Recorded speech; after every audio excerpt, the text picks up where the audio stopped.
avec kufungula munoko te avec koloba te avec kobeta kaka munoko mungo mona ezali koyokana te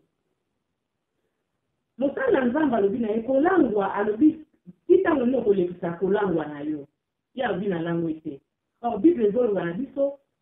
tolangwa zan te kasi tolangwa nde molimo mosantu mokolo wana bien aimé dans le Seigneur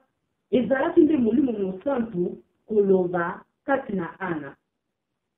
parce que bible elobi na biso ke le Saint-Esprit asondaka même profondeur en nzambe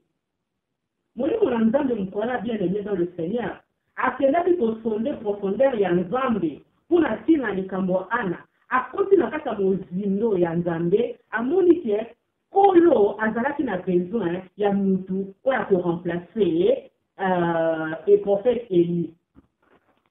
yango siko molimo na nzambe alobi na ana yo senga boye loba molimo na nzambe alakisi ana ndenge ya koloba po bible ezoba na biso te sans le Saint-Esprit nous ne pouvons rien faire Maman oyo azalaki conduit poussé par le Saint-Esprit yango abimisaki oyo ezalaki pensé ensemble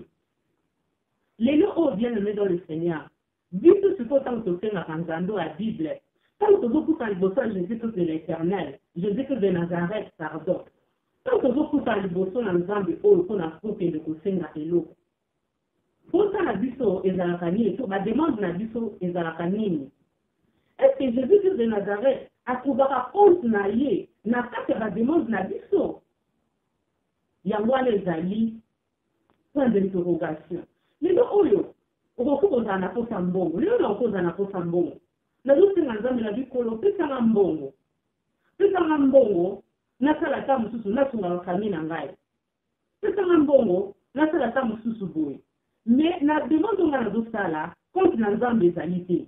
nazoloba na ye te ke ntango kozwa mbongo wana programme nini oyo ozosala na demande mbongo oyo ozosenga yesu masiya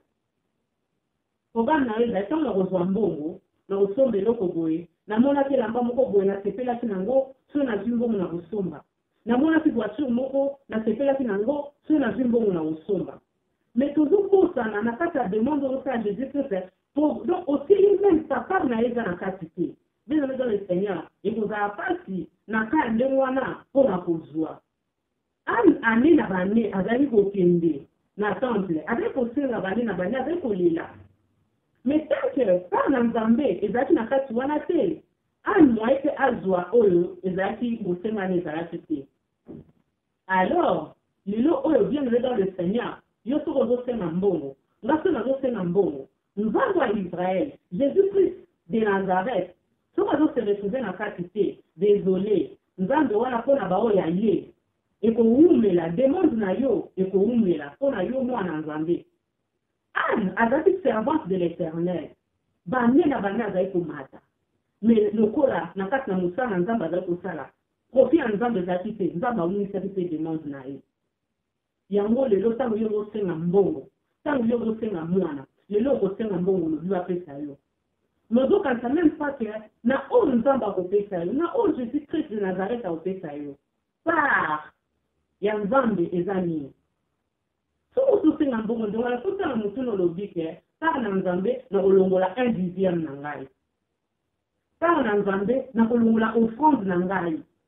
oyo ekotikala na yo osali calcul na yo ya biloko oyo olingi wana bien aimé dans le Seigneur nzambe aopesa yo mais soki azotrouve par na ye na kati te vraiment ekowumela mpona mwana na nzambe mpona oyo abengami ntango moko otali mpenza obi te nga na mwana nzambe ya ndenge wana na bomoi na yo ekowumela lelo ozosenga mwana ozinga lelo oyo soki nazwi mwana nga mobali soki naboti mwana nga mobali mwana wana na kotobola ye litoi mwana wana na kokanga ye suki ya maboko bien aimé dans le Seigneur nzambe azotrouve gloire te déjà na demande oyo ozosala mais ntango yo ozosenga nzambe mwana olobi mwana bana na nga na kobota nakosala bango na service na nzambe bakozala bayembi basali monene ya nzambe bakosala mosala na kati na temple ya nzambe wana bien aimé nde ezali bademande oyo esalaka nzambe plaisir bible elobi elanga eza monene mais basali baza mokie imagine toi mama yo mtozo senga mwana, imagine toi papa yo mtozo senga mwana, na tango mwana na yo adini akoli alandi nzela na Nzambe pe mwana wana akomi kosalisa bafeti na lola, parce que Bible elobi ete soki amo moko se convertir na se na moi oyo na lola ezalaka feti, et puis mwana oyo boti akoli na nzela na Nzambe akomi kosalisa bafeti na lola. Bien aimé dans le Seigneur, moza muta esengo oza muta kosepela, parce que c'est moi ce bini kati na yo papa, c'est moi ce bini kati na maman ezosalisa bafeti na lola, oza moto na esengo. Soki totali na kati na Bible, soki tokiti na baverset 16 tokiti na 7 tokomona ke ana ntango abotaki mwana ye Samuel, aboti mwana Samuel lokola asalaki ve na liboso na Nzambe, akokisaki ve wana liboso na Nzambe. Et puis, après Sima, qu'on a fait ça en avant la Moussoussou, on a souvent quand Samuel, tiens, le nom sous nous a retrouvé compte naïe, la demande naïe, bien aimé dans le Seigneur, c'est la moutou naïe au cœur, à côté ça yo, et puis, ce qui a vu par naïe, il y a à côté ça yo, et recevait sa mouté manaïe, ou et côté à la côté sur le Seigneur. Parce que Samuel a côté un service éternel, au Kana Nzambe, et si t'as une carte à libota Eli, et Bomati, Kolo abomaki bana Eli, abomaki pe Eli. Et puis nous avons le bâtiment dans descendance à Eli, mokota rozala tous na service na Nzambe. Yango wana bien aimé dans le Seigneur, nazo yebisa yo, nazo yebisa, nazo lembisa ba oyo subakulanda. Ngata ozo senga Nzambe eloko. Yebaka ke eloko ozo senga Jésus Christ de Nazareth, loba nae, yeba a retrouvé que compte nae na kati. Pour Nzambe a fait sa biso bana nae, ezaka bakona ye moko Nzambe. Ezaka bakonsala etu musala na ye. Lelo Nzamba pamboli yo, sengi voiture Nzamba pamboli yo, apesi yo voiture. Eza esengo, to pamboli Nzambe, me yebaka ke na kati na temple na Nzambe. Ezalaka pe na baséminaire, comme su basali na Nzambe bakoya, déplacement na bango ezali difficile. Si eloko na yo na kati oyo ya service na Nzambe, Nzambe tango azomona eloko wana, ba bien se nyonso bolamu nyonso to tosaka na se, to efutamaka. Nzambe azaka fidèle na ba oyo bazosala bolamu liboso na ye. Nzambe wana bosalaka te. Soki papa na kati na ndako azopambola bana basala basepelisaka motema na ye, bongo Nzambe wa Israel, bongo Jésus Christ de Nazareth, bongo papa ya biso aza fidèle, asala te mpona nini?